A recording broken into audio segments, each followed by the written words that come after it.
Elohim is the plural of God. It's gods.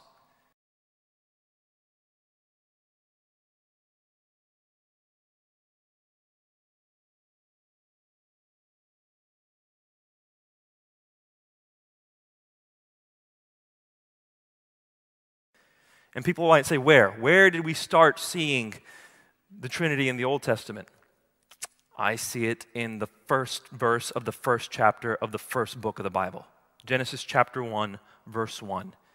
It says, in the beginning, God created the heavens and the earth. Well, let's take that back into the Hebrew.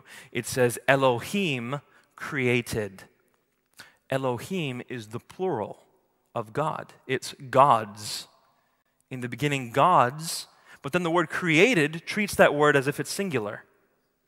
In the beginning, gods created, as if it were singular. So right there at the very beginning of the Old Testament, you have plurality and singularity in the Godhead.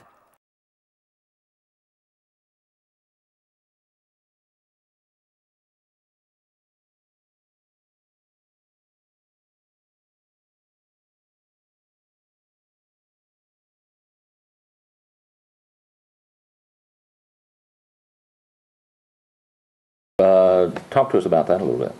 Okay, there are certain Hebrew words, and these words have plural endings, but they don't necessarily have plural meanings. And to use an English example, we can talk about the word news. Mm-hmm. News is a singular as well as could be a plural, but just because it has an S ending doesn't mean that we automatically assume that. So it is in Hebrew, the word for face, panim, also has a plural ending, but it is a singular word. Same thing with heaven and water, mayim and hashemayim, or shemayim. So the idea of it having a plural ending doesn't necessitate a plural meaning.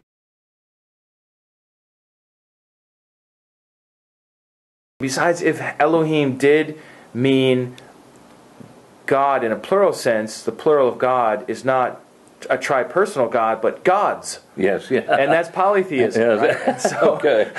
that's not very helpful for any of us to say that God is a plural. But also in Hebrew, as in many languages, probably most languages, the verb also contains a number in it. So singular or plural. Mm-hmm. And so we have good indications grammatically that Elohim is thought of as a singular when it's applied to Yahweh, the God of the Creator God, mm-hmm. And so that's because the verb is actually singular. So it says in the beginning here of the Bible, in the beginning God created the heavens and the earth. The word "created" there could either be a singular or plural, and it's singular, even though the word Elohim is technically a plural form.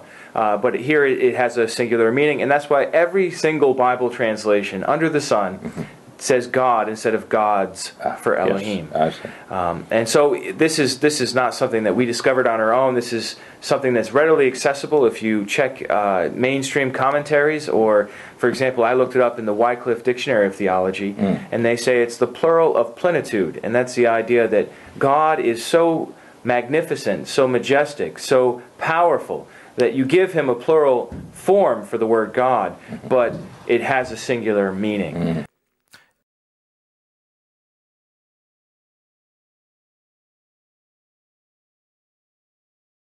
For example, I looked it up in the Wycliffe Dictionary of Theology, and they say it's the plural of plenitude, and that's the idea that God is so magnificent, so majestic, so powerful, that you give him a plural form for the word God, but it has a singular meaning. Mm-hmm. So we're talking about an amazing, wonderful individual who is God, right, but not individuals who are God. There's nothing in the word Elohim that would bring us to the conclusion that somehow God is multiple persons. Right. I think with Elohim we have two options, and these are the two options the translators use. Either translate it God or gods.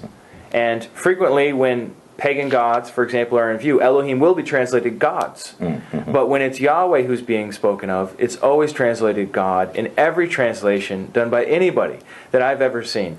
And used with the singular verbs and singular pronouns. Used with singular verbs. And we can also look at a parallel by looking at Dagon or Chemosh or Milcom.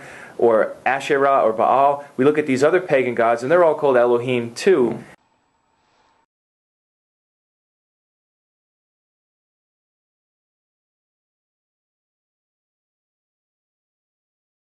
As individuals. And so it was just a common word for God in their time, and it communicated this sense of majesty and power. Wow, I like that. One thing I've noticed too about this idea of Elohim meaning somehow persons, this odd notion, no one in the Bible ever makes that point. No one ever says, oh, by the way, Elohim is a reference to multiple. Jesus never says such a thing. None of the apostles, none of the prophets. No one ever says that. So it seems like it's a post-biblical thing developed to support a post-biblical multiple-person God idea.